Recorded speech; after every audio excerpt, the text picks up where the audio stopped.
Hey guys, this is Vadim with Max Tech, and right in front of me I have the iPad Air 3 from last year, and I have Apple's brand new iPad Air 4. And in this video, we're basically going to be looking at the differences between the 3 and the 4 to see if you should upgrade if you have the 3 and you're thinking about getting the 4, or in general, just seeing how many things got upgraded, how many things changed. So we're gonna be taking a look at the design differences, we're gonna take a look at the displays, the display quality, the graphics performance, everything like that, and the cameras as well, to see if it's basically worth upgrading to the new iPad Air 4. So what we're gonna start off with is the design differences and the size differences. So right off the bat, the first thing I noticed right away looking at the back is the cameras.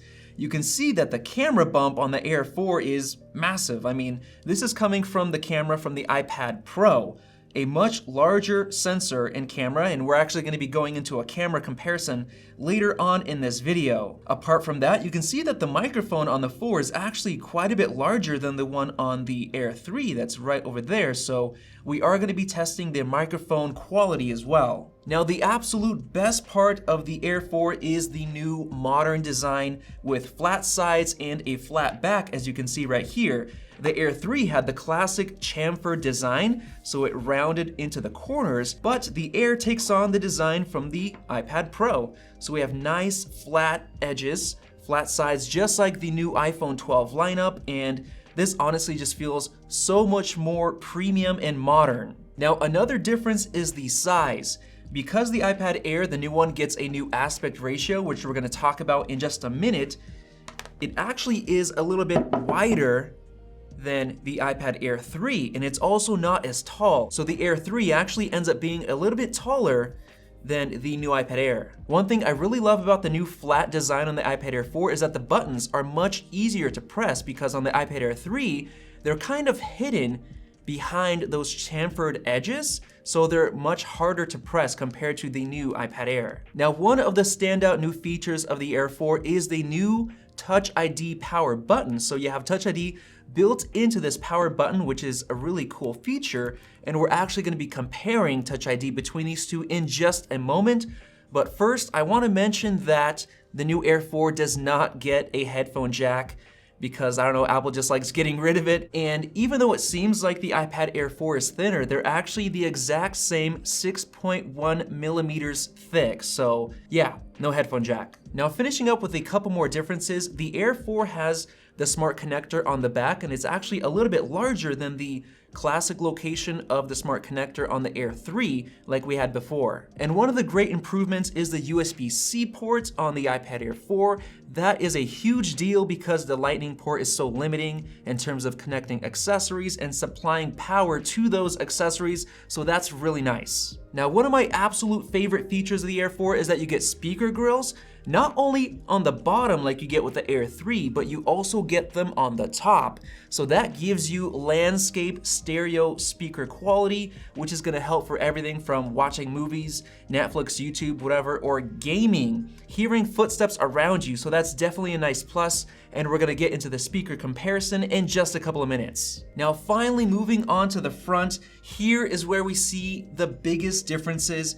Obviously, the iPad Air 4 looks so much modern with the new Liquid Retina display. Basically has rounded corners, so it looks more modern compared to this old, ancient design where you have the square display, just like all the old iPhones. The iPad Air 4 looks like all of the new iPhones, like the iPhone 12, everything's nice and rounded. And of course, you no longer have that home button that the iPad Air 3 has. Now this looks really nice and clean.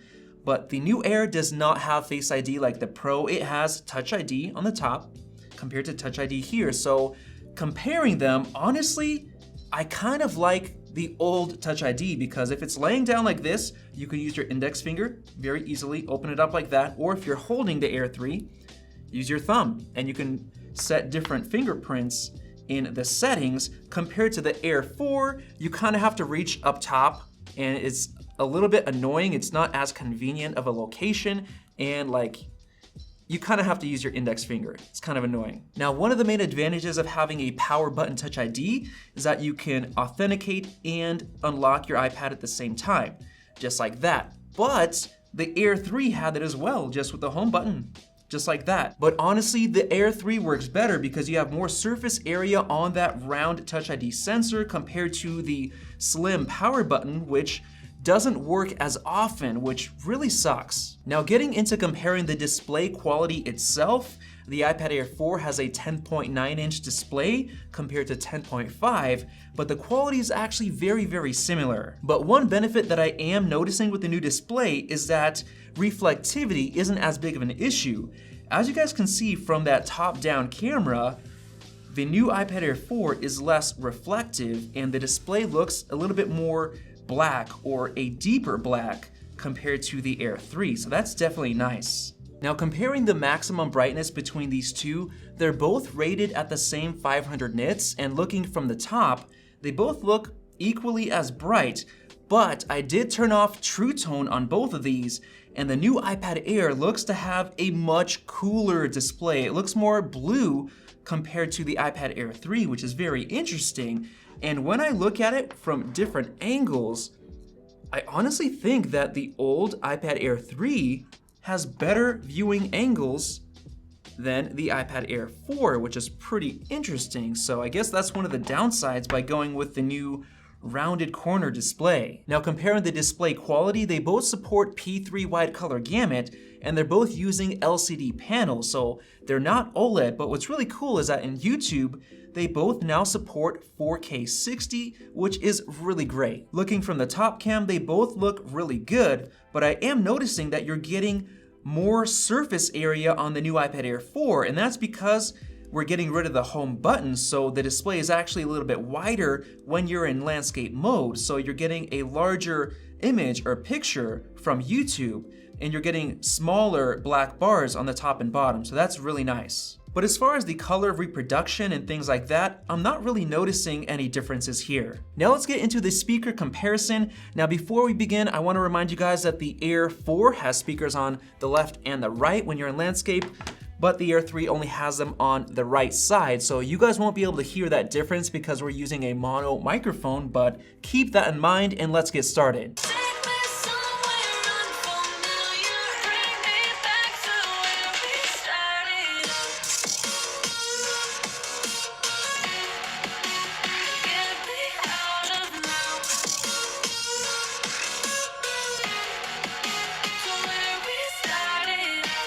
Alright guys, now I don't know about you, but the new Air 4, while it did sound louder because you have speakers on both sides, definitely more immersive, the speakers themselves actually sounded a little bit flat compared to the iPad Air 3, which had kind of sharper highs and more dynamic range. Like the speakers are better, it seems like, compared to having them on both sides on the Air 4. But even with that downside, I still prefer the new Air because it's so much more immersive having it on both sides. And with that, let's get into comparing the Apple Pencil experience.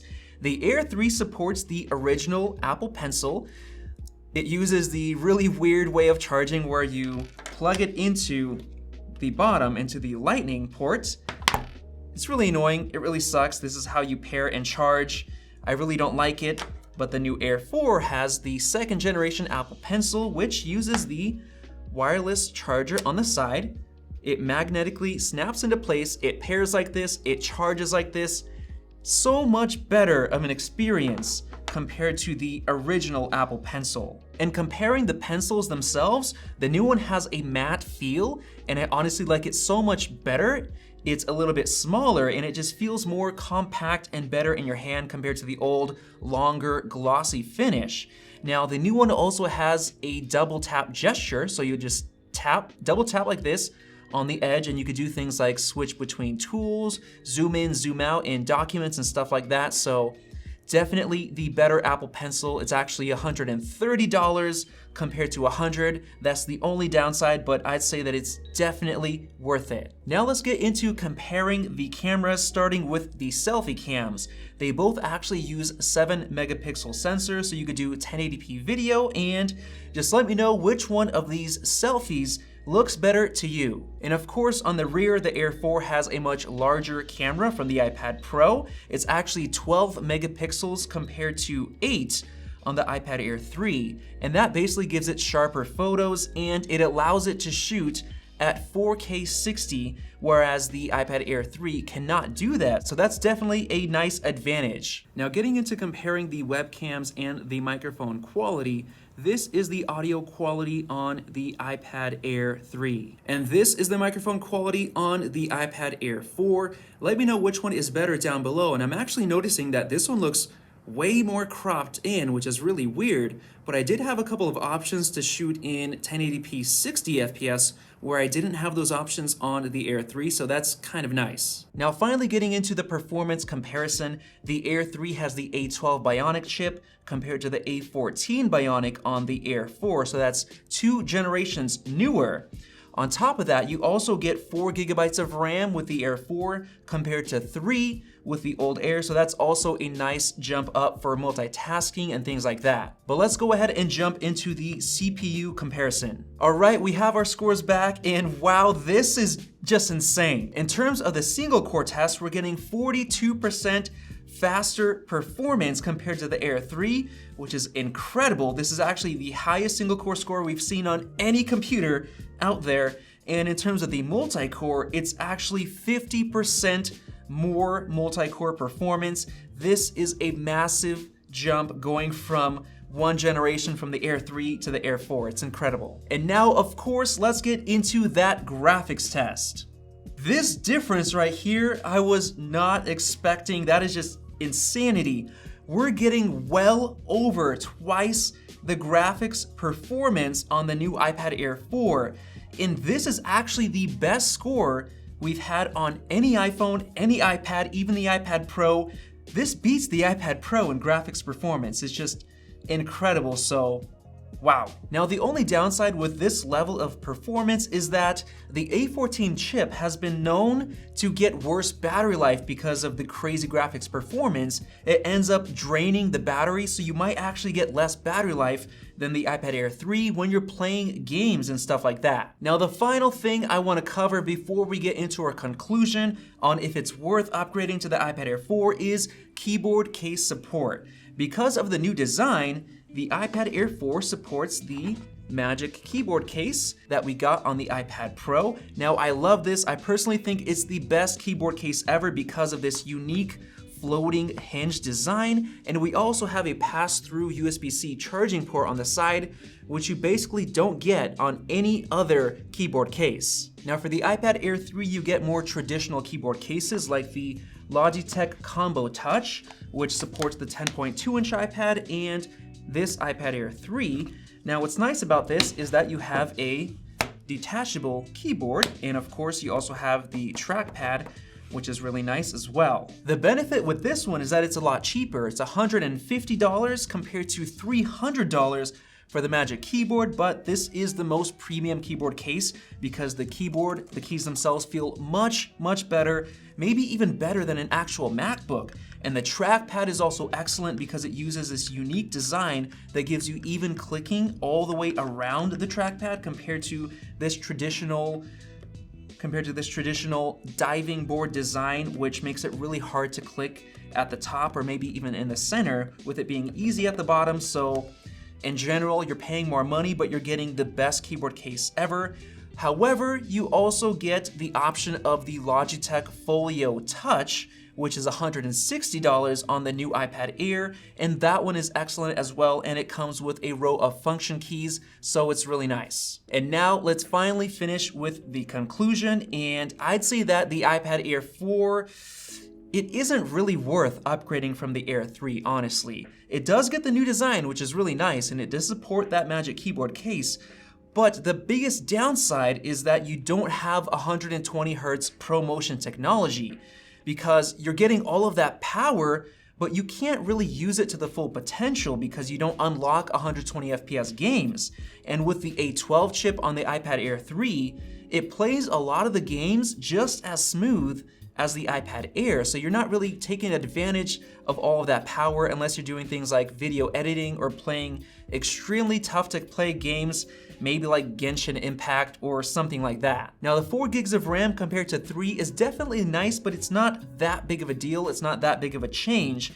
I'd say that the 6 gigs on the Pro is definitely gonna be noticeable coming from the Air 3. And by far the biggest downside with the new Air is that it still comes with 64 gigs of storage at the base price, just like the Air 3. And that is a big downside because it's honestly not enough if you're gonna be downloading games or large apps or doing productivity work using the USB-C port and things like that. And going up to the next level, you get 256 gigs and you're already paying $750 for that iPad Air 4, and you're already getting into iPad Pro territory. The 11-inch iPad Pro is on sale right now for $750, and that is by far so much better than the Air 4. So to answer that question, if you already have the Air 3 or if you have the iPad Mini 5, it's not really worth upgrading to the Air 4.